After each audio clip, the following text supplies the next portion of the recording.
하나님께서 우리에게 주신 말씀은 마태복음 26장 31절에서 46절입니다. 그때 예수께서 제자들에게 이르시되 오늘 밤에 너희가 다 나를 버리리라. 기록된 바 내가 목자를 치리니 양의 떼가 흩어지리라 하였느니라.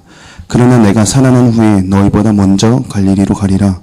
베드로가 대답하여 이르되 모두 주를 버릴지라도 나는 결코 버리지 않겠나이다. 예수께서 이르시되 내가 진실로 내게 이르노니 오늘 밤 닭 울기 전에 내가 3번 나를 부인하리라. 베드로가 이르되 내가 주와 함께 죽을지언정 주를 부인하지 않겠나이다 하고 모든 제자도 그와 같이 말하니라.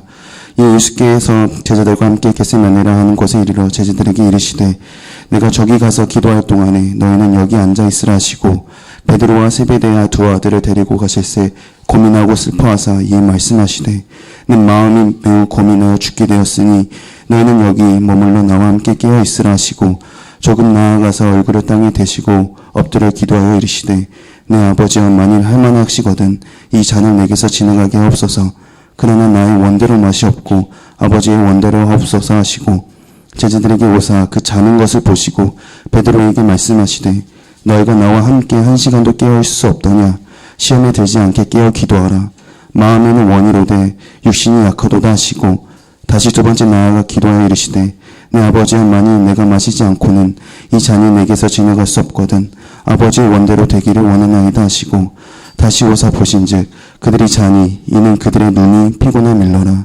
또 그들을 두시고 나아가 3번째 같은 말씀으로 기도하신 후 이에 제자들에게 오사 이르시되 이제는 자고 쉬라. 보라 때가 가까이 왔으니 인자가 죄인의 손에 팔리느니라. 일어나라 함께 가자. 보라 나를 파는 자가 가까이 왔느니라.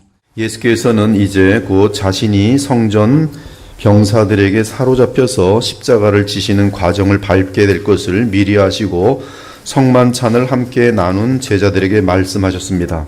오늘 밤에 너희가 다 나를 버리리라. 기록된 바 내가 목자를 치리니 양의 떼가 흩어지리라 하였느니라. 그러나 내가 살아난 후에 너희보다 먼저 갈릴리로 가리라. 이 본문을 보면 이때 베드로는 만용 가운데 외칩니다. 모두 주를 버릴지라도 나는 결코 버리지 않겠나이다. 그러나 인간의 연약함을 너무나 잘 아시는 예수께서 대답하십니다. 내가 진실로 네게 이르노니 오늘 밤 닭 울기 전에 네가 3번 나를 부인하리라. 하지만 베드로뿐만 아니라 다른 제자들도 만용 가운데 함께 외칩니다. 우리가 주와 함께 죽을지언정 주를 부인하지 않겠나이다. 그들은 주 예수 그리스도를 향한 충성이 사람의 힘에서 나오는 것이 아니라 하나님의 은혜인 사실을 알지 못했습니다. 이를 잘 아시는 예수께서는 그들에게 시험에 들지 않도록 기도로 깨어 있으라고 당부하십니다. 내 마음이 매우 고민하여 죽게 되었으니 너희는 여기 머물러 나와 함께 깨어 있으라. 그러나 주 아버지께 기도를 하신 후 예수께서 제자들에게 오셔서 그들을 보시니 그들은 잠들어 있었습니다. 그러므로 주님은 그들을 깨워 당부하십니다. 너희가 나와 함께 1시간도 이렇게 깨어 있을 수 없더냐. 시험에 들지 않게 깨어 기도하라. 마음에는 원이로되 육신이 약하도다. 그리고 또다시 아버지께 기도를 드리신 후 제자들에게 돌아와 보니 그들은 또 잠들어 있었습니다. 이렇게 3번이나 기도하신 후에 돌아와 보았지만 그들은 여전히 잠만 자고 있었어요. 결국 그들은 깨어 있을 기회를 놓쳤습니다. 그러므로 우리 주께서 말씀하십니다. 이제는 자고 쉬라. 보라 때가 가까이 왔으니 인자가 죄인의 손에 팔리느니라. 제자들은 깨어있지 못한 상태인지라 마귀의 시험을 이기지 못할 것입니다. 그들은 예수님을 버리고 도망칠 것이 그들을 잘 아시는 예수께서 마지막으로 말씀하십니다. 보라 나를 파는 자가 가까이 왔느니라. 일어나라 함께 가자. 제자들은 깨어 있어야 할 때 깊은 잠에 들었습니다. 이제 그들은 모두 절망에 빠지게 되었어요. 이미 저질러진 일로 인하여 어떻게 할 수 없었습니다. 성전 병사에게 끌려간 예수님은 빌라도 앞에서 판결을 받고 헤롯 왕에게 끌려가시고 군중들에게 조롱당하실 것입니다. 제자들은 한 사람도 빠짐없이 예수 그리스도를 부인하고 뿔뿔이 도망칠 것이. 사랑하는 여러분, 우리는 내가 어떻게 했어야 하는 것을 신앙 양심으로 알면서도 지키지 못했을 때가 많습니다. 그러면 우리는 어리석은 일을 저질러 놓고는 자책하게 됩니다. 엄청난 기회가 있었는데 그것을 놓쳤다는 것을 알고 낙심합니다. 그리고 내 힘으로 해결할 수 없는 상황이 닥치면 절망하게 됩니다. 우리는 말합니다. 다 끝났어. 더 이상 어떻게 할 수 없어. 망쳤어. 소용없어. 우리는 자신의 절망이 예외적인 것이라고 생각합니다. 하지만 그것은 오해입니다. 사실 절망을 경험해 보지 않은 사람은 한 사람도 없습니다. 이러할 때 예수께서 찾아오셔서 말씀하십니다. 지금 자느냐? 그 기회를 영원히 잃어버렸구나. 이제 상황은 네가 다시는 바꿀 수 없는 것이 되었구나. 그러나 일어나라. 나와 함께 다음 단계로 가자. 그렇습니다. 지나간 일은 이미 지나갔습니다. 다시는 돌이킬 수 없습니다. 주저앉아서 절망 상태로만 있는 것은 돌이킬 수 없는 상태에서 계속 스스로 악화되는 것이. 우린 실패한 나의 과거를 잠들게 합니다. 더 이상 실패한 일로 인한 결과가 나의 삶의 발목을 붙들게 해서는 안 됩니다. 신자는 잘못 행한 어리석은 과거를 예수님의 품 안에 잠들게 해야 합니다. 그것이 믿음이. 하지만 과거를 주의 품 안에서 잠들게 하되 그릇된 처신과 결정이 얼마나 비참하고 고통스러운 아픈 열매를 가져오는지를 평생 잊지 말고 기억해야 합니다. 그리고 다시 우리 주님과 함께 다음 단계로 나아가면 되는 것이. 이렇게 낙심하고 절망한 패배의식 속에 잠긴 제자들을 부활하신 우리 주 예수께서 찾아오셨습니다. 그리고 일어나라, 나와 함께 가자라는 당부를 지키게 하십니다. 이는 부활 승천하신 후에 성령을 보내셔서 그들이 성령의 힘으로 주 예수님을 넉넉히 따를 수 있도록 하신 것을 말합니다. 그들은 더 이상 패배하지 않을 것이, 자신을 신뢰하지 않고 성령을 따라 행할 것이기 때문에 실패하지 않게 될 것입니다. 내가 진실로 내게 이르노니 내가 젊어서는 스스로 띠뛰고 원하는 곳으로 다녔거니와 늙어서는 네 팔을 벌리리니 남이 내게 띠띠우고 원하지 아니하는 곳으로 데려가리라. 이 말씀을 하심은 베드로가 하나님께 영광을 돌릴 것을 가리키심이로라. 그러므로 과거에 붙들리면 일어날 수 없습니다. 그러나 부활하여 살아계신 승리의 그리스도를 붙들면 우리의 삶은 다시 일어서서 더 이상 실패 없는 승리의 삶으로 나아갈 수 있습니다. 지난 2023년에도 절망과 비참에 빠진 일들이 참 많았을 것입니다.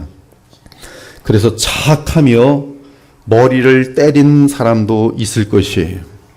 여러분의 자학의 표현이 어떤 건지 잘 모르겠어요. 하여튼 보통 남자들은 자기 머리를 막 때립니다. 어떤 사람은 몰래 술을 마신 사람도 있을 것이, 우리 교우들 중에도 술 마신 사람이 있었을 것이, 절망하고 화가 나고 짜증나고 기회를 다 놓쳐버렸어요. 하지만 스스로의 힘으로 그 절망의 늪에서 빠져나오지 못합니다. 그러나 주님께서는 그들이 절망에서 나올 수 있도록 친히 찾아오셔서 새 출발을 도전합니다. 일어나라. 다음 단계로 가자. 나와 함께 가자. 결코 과거의 실패의식이 여러분의 새로운 시작을 방해하지 못하도록 주의하기 바랍니다. 하지만 여러분 중에는 목사님은 제 사정을 몰라서 그럽니다. 벌써 이런 절망의 상태로 수년, 아니 수십 년이 되었습니다. 그런데도 가망이 있는 것입니까? 다음 단계로 나아갈 수 있는 것입니까?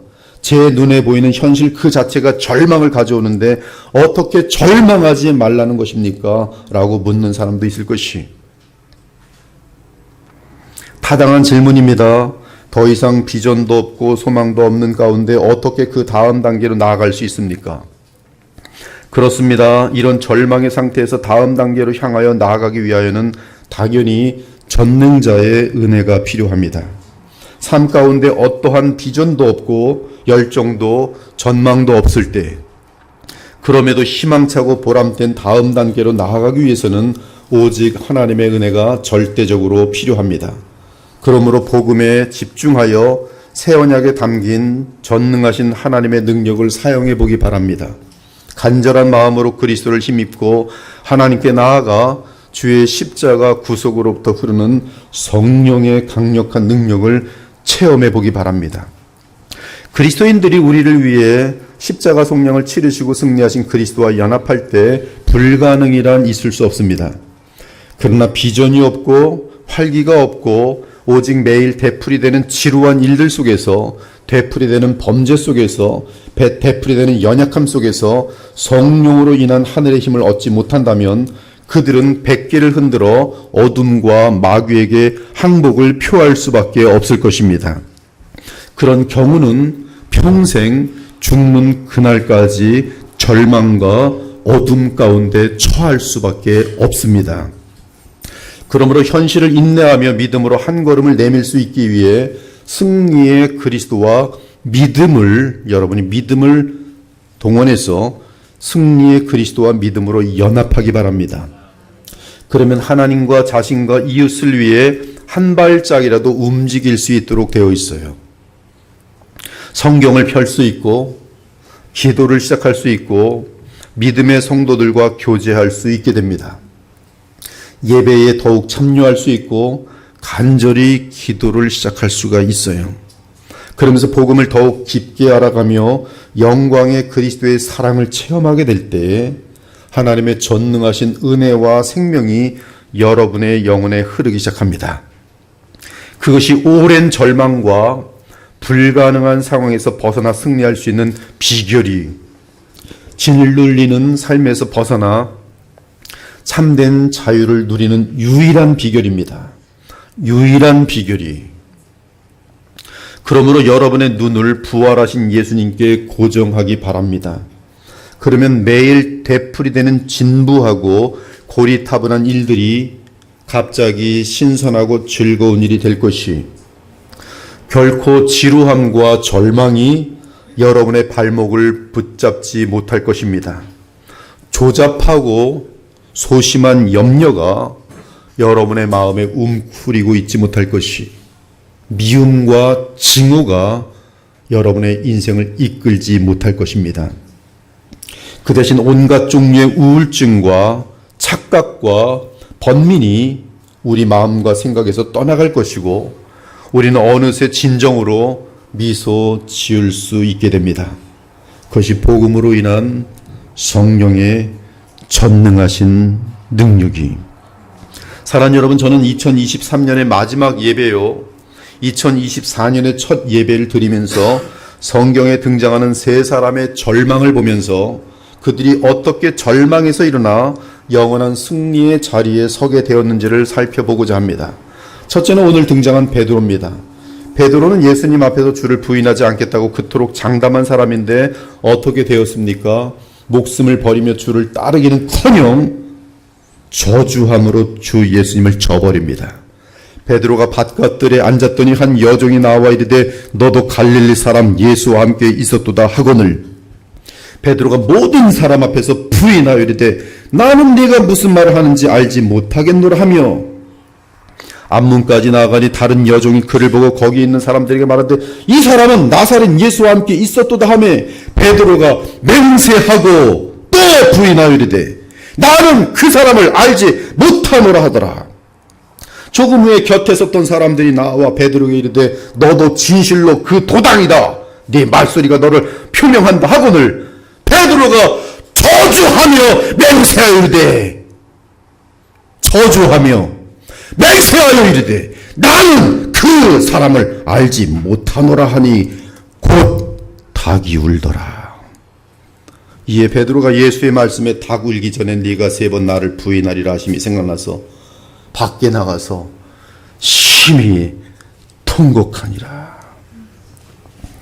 이 정도면 사실 베드로의 삶은 주 예수께 완전히 버림받는 것이 마땅하지 않습니까? 알미니안 사람들은 이건 끝났다고 봤을 것이, 베드로는 끝장입니다. 알미니안에게는. 이보다 더한 죄가 어디 있어요? 저주하며 맹세하면서 나는 예수를 알지 못한다고 부인해버린 사람. 그것이죠. 그게 최고의 악인데요. 사실 베드로의 삶은 주 예수께 완전히 버림받는 것이 마땅하지 않습니까? 버림받는 정도가 아니라 지옥에 떨어져야 타당하지 않습니까? 사실 베드로는 저주하며 예수님을 부인한 후 자기 자신에 대하여 얼마나 비참하며 낙심하였겠어요. 자신이 얼마나 싫었겠습니까? 그렇다면 베드로는 주 예수님을 저주하며 부인한 상태로 그의 인생을 마감했습니까?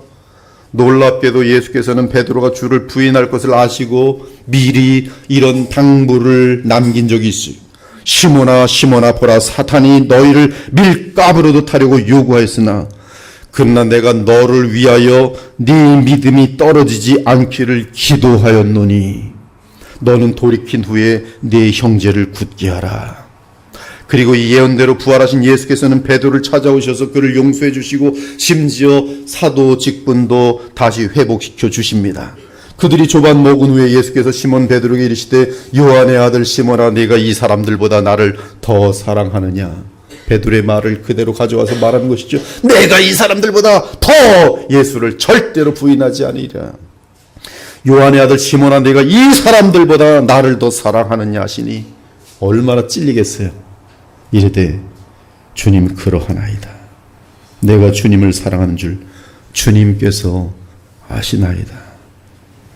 예수께서 이르시되 내 어린 양을 먹이라 하시고 또 두 번째 이르시되 요한의 아들 시몬아, 네가 나를 사랑하느냐 하시니 이르되 세 번 부인했어요.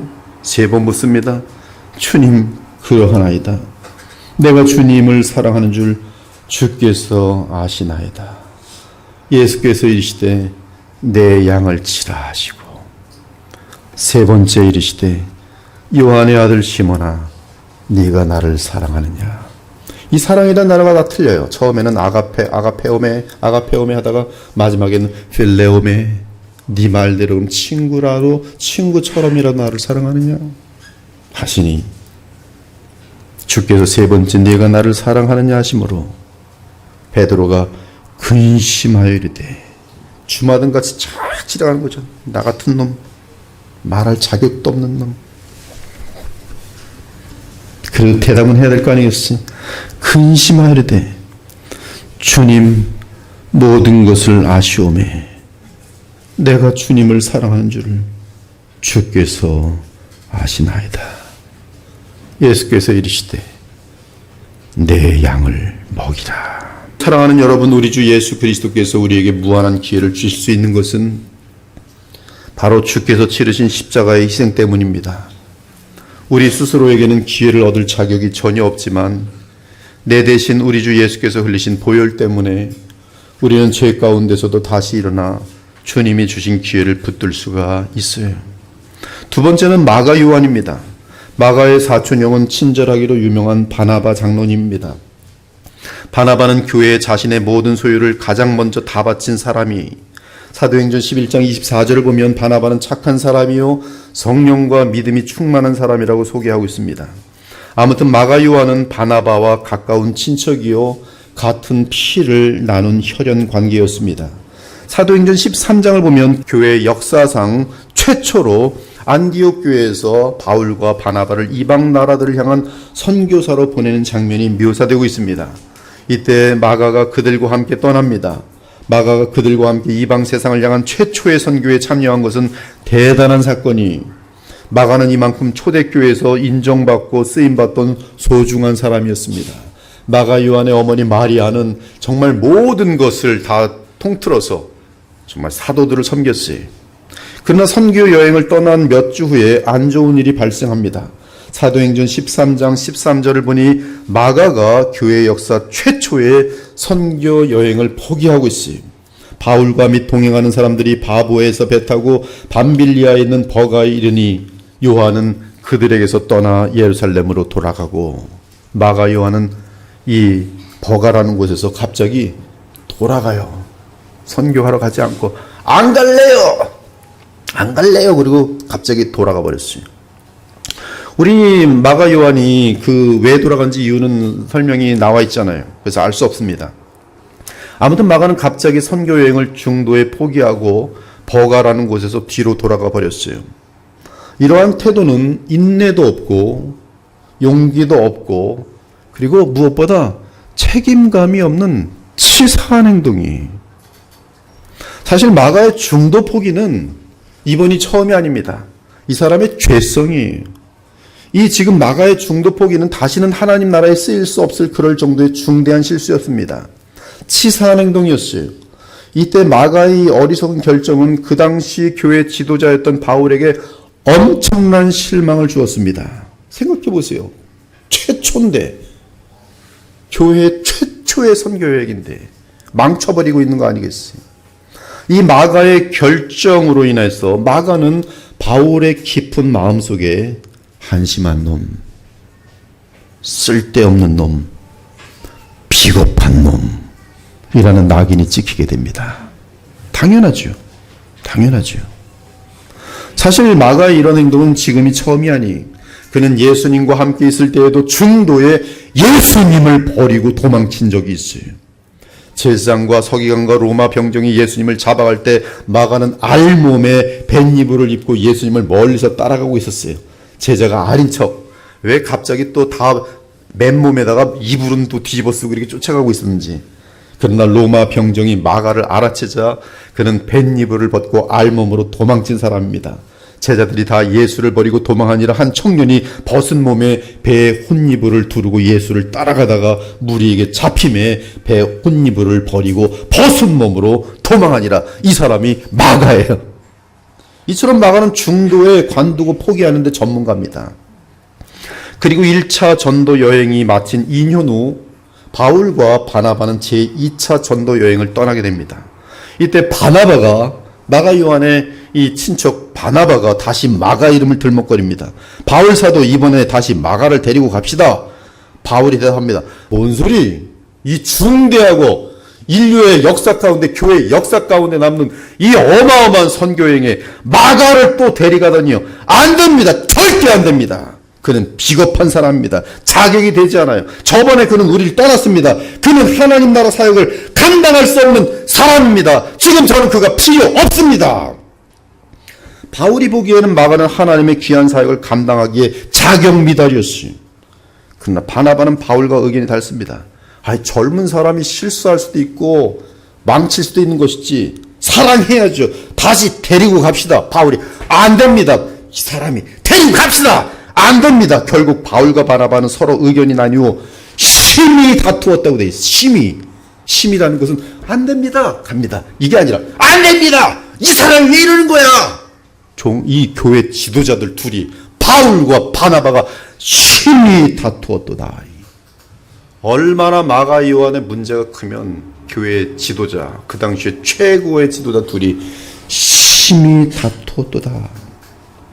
이에 사도행전 15장 39절은 서로 심히 다투어 피차 갈라서니 바나바는 마가를 데리고 배 타고 구브로로 가고, 결국 바나바와 바울이 헤어지게 되고 바나바는 마가를 데리고 따로 구브로로 선교여행을 떠납니다. 이 사건 이후 바나바와 마가는 더 이상 사도행전에 등장하지 않아요. 그 대신 사도행전 15장 40절을 보면 마가와 바나바 대신에 바울은 실라를 택하여 실라와 함께 바울과 실라가 같이 선교여행을 떠나는 것을 볼 수 있어요. 그러면 마가는 이제 하나님 앞에 쓰임을 받을 수 없게 된 것일까요? 바울은 이 사건 이후 마가를 영원히 버린 것일까요? 이 사건이 있은 지 15년 후에 바울의 글들을 보면 놀랍게도 바울 자신의 사역을 마가에게 넘기고 있습니다. 넘긴다는 건 뭐예요? 내가 생명 바쳐서 한 소중한 일, 내 생명보다 귀한 이 일을 내가 가장 소중히 여기는 사람에게 넘기는 거 아니겠어요? 이 사람이 누구예요? 마가 요한이. 바울이 버렸던 그 마가에게 바울이 그의 사역을 인계시켜주고 있어요. 예를 들어 골로새 4장 10절은 나와 함께 갇힌 아리스다고와 바나바의 생질 조카 마가와 이 마가에 대하여 너희가 명을 받았음에 그가 이르거든 너희는 영접하라. 지금 이 내용은 마가가 바울과 함께 옥에 갇혀 있음을 알리면서 바울이 마가를 공식적으로 인정하면서 성도들이 마가를 바울처럼 귀하게 영접할 것을 명하고 있는 내용이, 또한 빌레몬서 24절을 보면 또한 나의 동역자 마가 아리스다고 누가가 문안하느니라 라고 말합니다. 즉 마가는 바울이 로마 감옥에 갇혀서 이제 이 차명을 기다리고 있는 그때 바울과 함께 있어요. 마가는.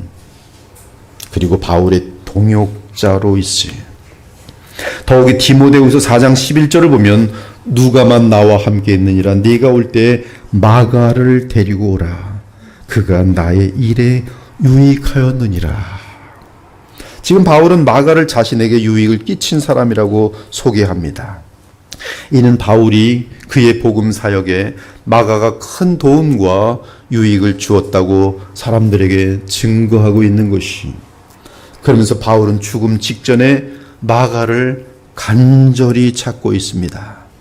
더욱 놀라운 것은 비겁하고 겁이 많아 도망을 쳤던 이 마가가 하나님의 은혜로 회복된 후에 우리가 잘 알다시피 그의 가장 위대한 사역, 즉 마가 복음을 쓰게 된 것이, 이는 마가가 엄청난 예수 그리스도의 일생을 가장 먼저 기록한 이 마가의 복음인 것이, 우리가 여기서 발견하는 것은 하나님은 마가를 버리지 않으시고 회복시키셨다는 사실입니다.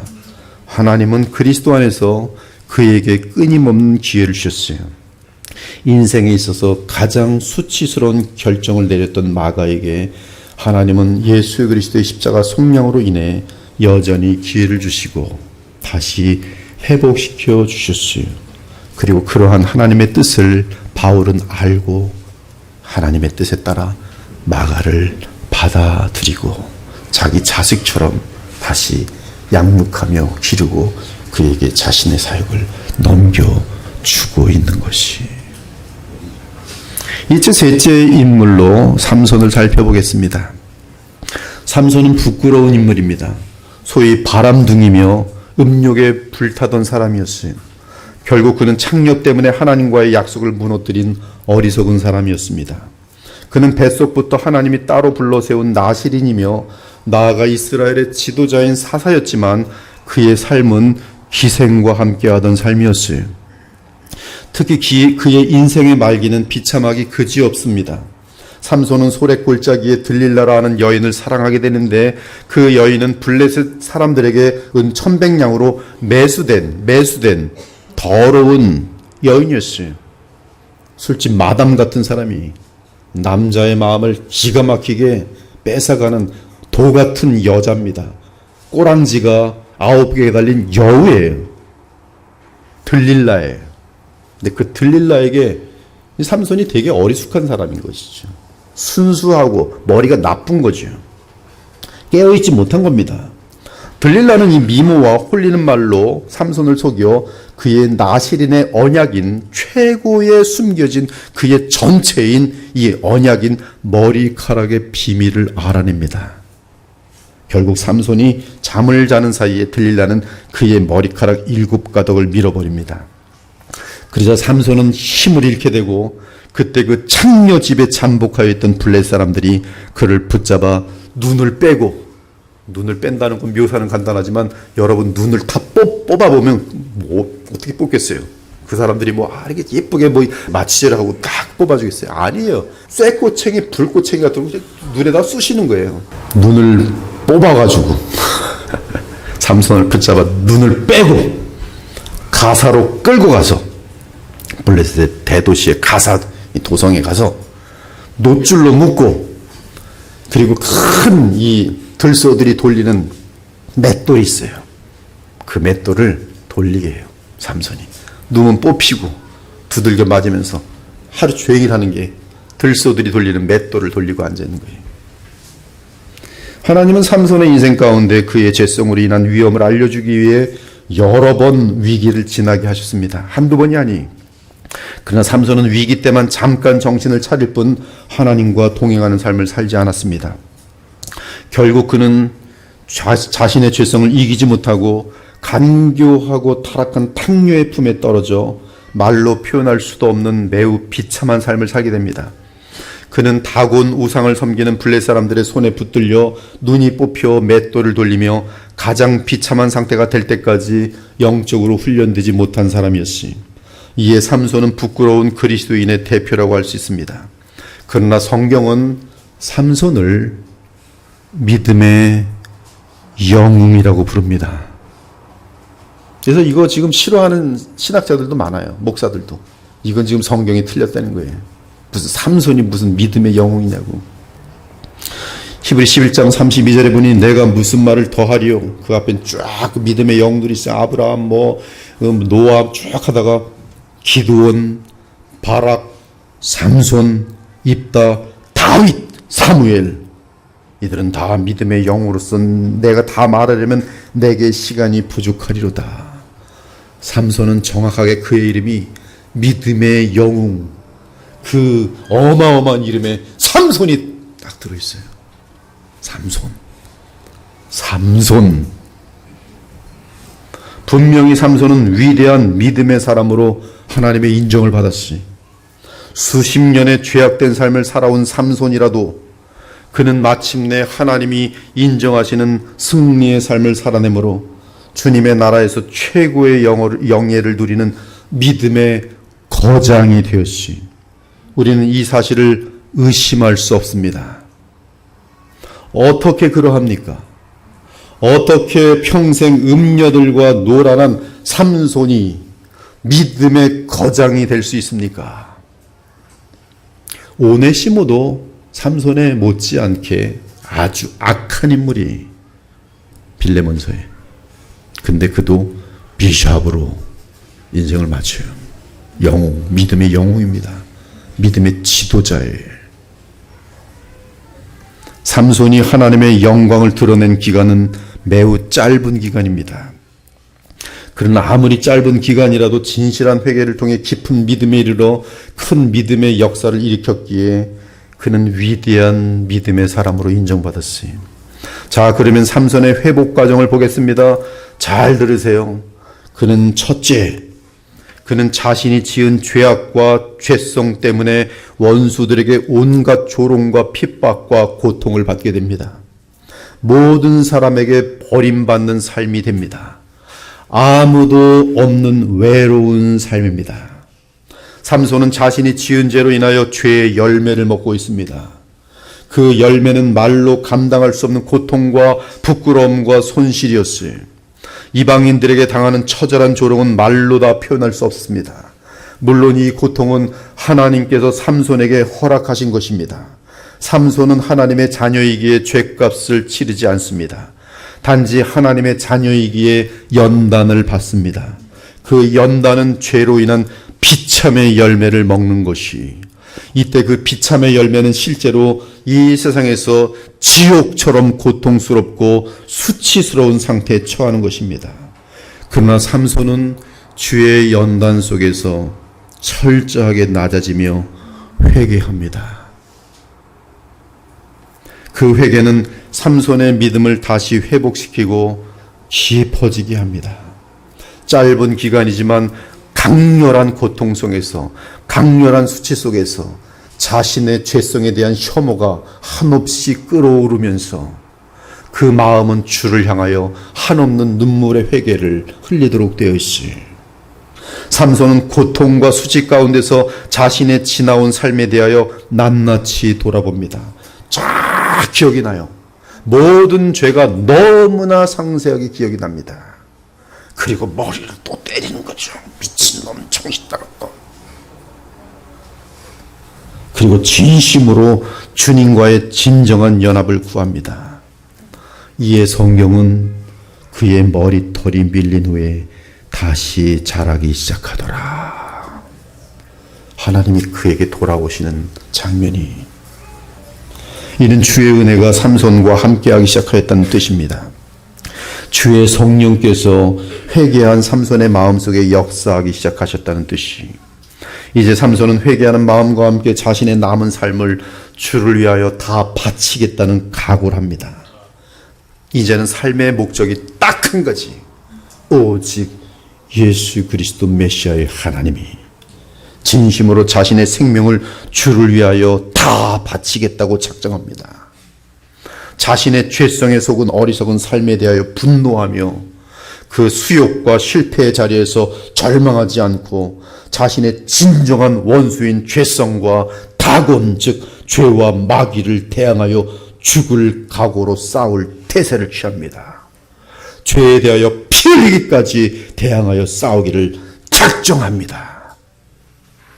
이를 영적으로 보면 내 속의 육체 즉 죄와 외부의 세상 즉 육신의 정욕과 안목의 정욕과 이생의 자랑 그것의 헛됨과 그것 속에 숨겨져 있는 마귀의 더러움과 간교함을 이 삼손은 수치와 부끄러움 가운데 이제 육신의 정욕, 안목의 정욕, 이생의 자랑, 사탄의 유혹을 대하여 생명을 걸고 싸우겠다는 비장한 각오를 합니다.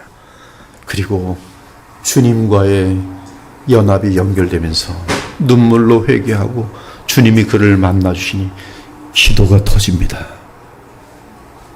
주여 구하옵나니 나를 생각하여 주옵소서. 이처럼 죄의 열매로 인한 실패와 수욕과 비참에서 일어나는 자들의 특징은 회개의 기도와 함께 피 흘리기까지 죄를 대항하려는 결단의 기도예요. 그리고 자신의 삶을 하나님께 전적으로 바쳐드리는 목숨을 건 희생적 기도입니다. 한편 고통과 수욕 가운데 삼손이 깨달은 것이 있으니 그것은 자신의 힘의 비밀이었어요. 그 힘은 내 힘이 아닌 주님의 힘이었던 것을 알게 됩니다. 그의 힘의 비밀은 머리카락이라는 마술에 있지 않았어요. 그의 힘의 비밀은 그를 떠나지 않고 함께 계셨던 하나님의 영이었습니다. 그러나 그가 나실인의 마지막 언약을 무너뜨렸을 때 주의 영은 삼손에게서 떠났고 그때 그의 힘은 완전하게 사라지게 되었습니다. 그러므로 그가 깨달은 것은 자신의 능력은 하나님과 함께 동행하는 거룩한 삶에 있다는 사실을 알게 됩니다. 거룩해야만 하나님의 영이 떠나지 않으며 하나님의 영이 그에게 함께할 때 하나님 나라의 원수를 이기는 능력이 유지된다는 사실을 분명하게 알게 되었어요.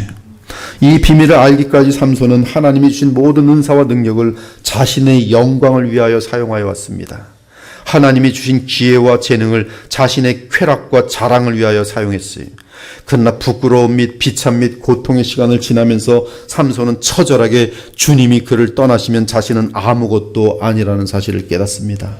예수님께서 하신 말씀처럼 가지가 포도나무에 붙어 있지 아니하면 스스로 열매를 맺을 수 없음 같이 나를 떠나서는 너희가 아무것도 할 수 없음이라는 진리를 삼손은 수치와 비참과 고통 가운데 뼈가 아플 정도로 깨달은 것이, 따라서 그는 자신이 죽고 자신 안에 계신 성령의 역사가 나타나기를 기도합니다. 하나님이요, 하나님이요, 저로 강하게 하소서. 오직 주님만이 나의 능력의 근원이십니다. 이후 삼손은 승리의 삶, 그것도 크신 하나님의 역사를 일으키는 성령의 사람이 되었어요. 물론 아주 짧은 인생 기간이었지만 그는 원수 다곤을 향하여 큰 승리를 얻었습니다. 그는 자신의 죽음을 통하여 원수 다곤에게 가장 큰 피해를 입힘으로 하나님 나라를 크게 확장시켰어요. 사랑하는 여러분, 혹시 이 자리에 똑같은 죄성에 의해 매일 무너지는 삼손 같은 사람이 있습니까? 그리스도인인데 그 죄성을 해결하지 못한다면 반드시 삼손과 같은 비참한 자리에 떨어진다는 사실을 알고 있기 바랍니다. 그것은 예외가 없어요. 그러므로 지혜로운 신자라면 그 비참한 자리까지 가지 않고 미리 회복하는 자들일 것입니다. 더 늦기 전에 회개하기 바랍니다. 죄악된 삶을 청산하고 새해와 함께 거룩한 삶을 시작하기 바랍니다. 혹시 우리 중에 과거에 지은 죄로 인하여 비참과 실패 가운데 죄의 열매를 먹고 있는 자들이 있습니까? 다행히 그 고통과 부끄러움으로 인하여 죄를 멈춘 자들이 있습니까? 그렇다면 삼손을 바라보기 바랍니다. 그는 부끄러운 사람이 아닙니다. 일반적으로 하나님은 수치와 고통을 지나면서 죄를 끄는 신자를 삼손처럼 빨리 데려가지 않으시고 좀 더 오래 이 땅에 남겨두십니다. 즉 삼손은 다곤 신전을 무너뜨리며 자신도 죽었지만 우리 신자들에 대해서는 우리 하나님은 죽이지 아니하시고 수십 년을 더 살리실 때가 많습니다. 왜 살려놓으십니까? 오직 주님 한 분만을 위해 살 수 있는 영원한 기회를 주시기 위함이. 이에 우리의 남은 삶에 하나님의 영광을 위해 살 수 있는 기회를 주시는 것이, 그러면서 회복의 기회를 주시는 좋으신 우리 하나님은 우리 여생에 그렇게 죄가 많았던 사람인데 그의 남은 인생이 놀랍게도 아름다움과 풍성함과 감사의 제목들과 자비와 복을 차고 넘치도록 베푸실 때가 얼마나 많은지 몰라요. 얼마나 많은지 모릅니다. 그 사람은 도둑놈 중에 도둑놈이었고 살인자 중에 살인자였고 간음자 중에 간음자였는데도 불구하고 철저하게 회개하고 주님께 돌아온 자를, 우리 하나님 자비가 얼마나 높으신지 그를 우뚝 세우셔서 믿음의 영웅으로 이 세상을 이끄는 하나님의 사람으로 만드는 경우들이 얼마나 많은지 아십니까? 창녀 마리아를 영원히 예수 그리스도의 복음의 세계 속에서 함께 선포되어지는 위대한 여인으로 만든 것을 여러분 아십니까? 삼손의 마지막 장면은 그리스도의 모습을 보여줍니다. 원수 마귀를 무찌르기 위해 삼손이 취한 방법은 자신이 원수들과 함께 죽는 것이었어요. 그리고 기도합니다. 하나님이여 구하옵나니 이번만 나를 강하게 하사 나의 두 눈을 뺀 블레 사람에게 원수를 갚게 하여 주옵소서. 개인적인 원수 갚음이 아니라 사사의 사명을 마지막으로 감당할 수 있는 기회를 주옵소서. 사사인데, 내가 사사인데 한 번만 더 사사답게 살게 하옵소서. 내가 죽고 하나님의 영광을 드러내려는 아름다운 모습이 삼손의 호흡을 마칠 때 순간의 모습이, 그러므로 누구든지 죄로 인한 책망과 고난을 당한 이후에 삼손처럼 내가 죽고 그리스도의 영광을 드러내려는 마음을 지닌다면 그가 바로 진정한 믿음의 사람이며, 하나님은 이러한 사람을 위대한 믿음의 영웅으로 삼아 주십니다. 예외가 없어요. 예외가 없어요. 60살에 돌아왔습니까? 아직 20년의 기회가 있어요. 40살에 돌아왔습니까? 아직 창창하게 남아있어요. 20살에 돌아온 자들이요, 그대들은 참으로 럭키한 자들이에요. 정말 복 너무 많은 사람들이, 우리 청년 카이로스 분들 너무너무 복 받은 사람이, 주님만 놓치지 마세요. 엄청나게 위대하게 쓰임받을 것입니다. 사랑하는 여러분, 우리는 베드로와 마가와 삼손을 통해 하나님은 언제나 또 다른 기회를 주시는 하나님이라는 것을 확인합니다. 우리가 어떤 실수를 하고 어떤 비겁한 행동을 했어도, 심지어 심한 죄를 지어 사람과 하나님께 버림받을지라도 우리가 기억해야 할 것은, 우리 하나님은 우리를 회복하여 다시 사용하기를 원하신다는 것이, 다시 기회를 주기를 원하신다는 말씀입니다. 하나님께서 친히 말씀하십니다. 내가 결코 너희를 버리지 아니하고 너희를 떠나지 아니하리라. 이 진리는 너무나 중요합니다. 이 진리를 아느냐 모르냐에 따라 인생의 영원한 성패가 달려있어요. 이때 하나님께서 주시는 무한한 기회가 어디에서 주어집니까? 어디에서 주어집니까? 어디에서 그 기회의 근본이 주어집니까? 우리 주 예수 그리스도의 보혈. 우리 찬송 한 장 하도록 하겠습니다. 252장. 우리 2024년 첫 찬송을 보혈의 찬송으로 합니다. 나의 죄를 씻기는, 나의 죄를 씻기는 예수의 피밖에 없네. 다시 정케하기도 예수의 피밖에 없네. 예수의 흘린 피 날리게 하니 귀하고 귀하다. 예수의 피밖에 없네. 이틀 전에도 이 찬송을 계속 부르는데 멈출 수가 없어요. 몇 년 전인지 모르겠는데 이 찬송을 시작했는데 2시간 정도를 계속 부르고 있더라고요. 예수의 피밖에 없어요. 그것은 여러분에게 무한한 기회를 주시는 하나님의 은혜예요. 절망하지 마세요. 우리 모두 소망을 갖기 바랍니다. 힘을 얻길 원합니다. 과거의 실패를 그리스도의 십자가에 묻기 바랍니다. 그러면 그리스도 안에서 7번에 70번이라도 용서하시는 하나님께서 또다시 기회를 주실 것이, 용서라는 것은 기회를 주신다는 뜻이, 결코 포기하지 않기 바랍니다. 여러분의 죄 때문에 무너질지라도 또 일어나기 바랍니다. 일어나다 보면은, 진심으로 회개하면서 일어나다 보면은 어느 날 나를 무너뜨린 죄성이 없어진 것을 볼 날이 올 거예요. 결코 포기하지 마세요. 그리스도 안에서 구원받은 성도들은 어떤 일이 있어도 영혼의 낭떠러지와 인생의 낭떠러지가 있을 수 없어요. 자살해서 죽는 사람들 보면 너무 불쌍하고 슬퍼요. 그러나 그리스도인들에게는 그럴 필요가 없어요. 로마서 8장은 이 사실을 증거합니다. 기록된 바 우리가 종일 주를 위하여 죽임을 당하게 되며 도살당할 양같이 여김을 받았나이다 함과 같으니라. 그러나 이 모든 일에 우리를 사랑하시는 이로 말미암아 우리가 넉넉히 이기느니라. 내가 확신하노니 사망이나 생명이나 천사들이나 권세자들이나 현재이나 장래일이나 능력이나 높음이나 깊음이나 다른 어떠한 피조물이라도 우리를 우리 주 그리스도 예수 안에 있는 하나님의 사랑에서 끊을 수 없으리라.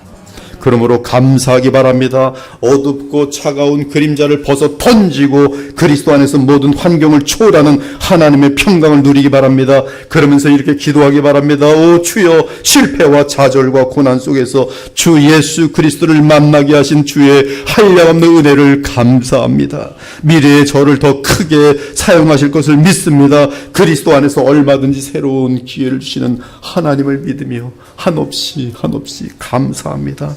또 일어나겠습니다. 예수께서는 간음하다가 현장에서 잡힌 여인에게 말씀하십니다. 너를 정죄한 자가 어디 있느냐? 나도 너를 정죄하지 아니하노니 이제 가서 다시는 죄를 범치 말라. 분명 주님께서는 우리의 죄를 용서하여 주시고 죄를 이길 수 있는 힘을 주십니다. 그리고 아름답게 주 앞에 복받으며 살 수 있는 기회를 주세요. 그러나 우리를 용서하시고 기회를 주시는 이유는 죄를 이기도록 하기 위함인 사실을 결코 잊어서는 안 될 것이. 한 가지 더 알아야 할 것은 주님께서 다시 기회를 주셔서 우리를 돌이키시면 그때 우리의 사명은 이 세상의 낭망한 영혼들에게, 죄에 시달리는 영혼들에게, 기회를 잃은 자들에게 용기를 주고 굳게 하는 그런 일을 하는 것이. 저도 이 십자가의 보혈로 인한 은혜를 알기에 제게도 아무리 험한 죄인들이 올지라도 저도 기회를 주려고 온갖 노력을 합니다. 공동체를 허물지만 않는다면 저는 절대로 버리지 않아요. 왜? 저도 흉악한 죄인 중에 죄인인지라. 그에게 주께서 저에게 기회를 주신 같이 저도 기회를 주기를 원하는 것이. 다윗은 정확하게 그가 얼마나 무서운 죄를 졌습니까? 그러나 죄사함을 받고 십자가의 용서와 함께 다시 기회를 얻은 후에 다윗이 이렇게 진술합니다. 주의 얼굴을 내 죄에서 돌이키시고 내 모든 죄악을 지워주소서. 하나님이여 내 속에 정한 마음을 창조하시고 내 안에 정직한 영을 새롭게 하소서. 나를 주 앞에서 쫓아내지 마시며 주의 성령을 내게서 거두지 마소서. 주의 구원의 즐거움을 내게 회복시켜 주시고 자원하는 심령을 주사 저로 하여금 주를 붙들게 하소서. 그리하면 주께서 이 비참한 나를 구원하시고 회복시켜 주시면, 그리하면 내가 범죄자들에게 주의 도를 가르치리니 죄인들이 주께로 돌아오리이다. 오늘 우리는 2024년의 새해를 맞이하면서 다시 회복의 기회를 주시는 좋으신 하나님을 알게 되었어요. 그러므로 힘찬 소망과 기쁨으로 새해를 맞이하기 바랍니다. 과거는 주의 십자가에 묻어버리고 그리스도 안에서 큰 복을 얻기 위해 회복의 기회를 또다시 주시는 그리스도 안에서의 영원하고 무한한 사랑의 하나님을 이 예배 때 만나시고 1년 내내 사랑의 하나님과 동행하는 저와 여러분 되시기를, 사명을 놓치지 않는 저와 여러분 되기를 우리 주 예수 그리스도의 이름으로 축원합니다. 아멘. 주 하나님 감사합니다. 2024년을 맞이하면서 우리에게 용기를 주시고 그리스도 안에서 하나님이 무한한 기회를 주시는 사랑의 하나님이신 사실을 또 확증받게 하시니 감사합니다. 절망할 일이 많아도 또 일어나서 부활의 우리 주 예수 그리스도께서 보내시는 성령으로 말미암아 반드시 승리의 자리에 서고 승리의 자리를 놓치지 않은 아름다운 주의 자녀들 다 될 수 있도록 복 내려 주옵소서. 살아계신 우리 주 예수 그리스도 이름으로 기도합니다. 아멘.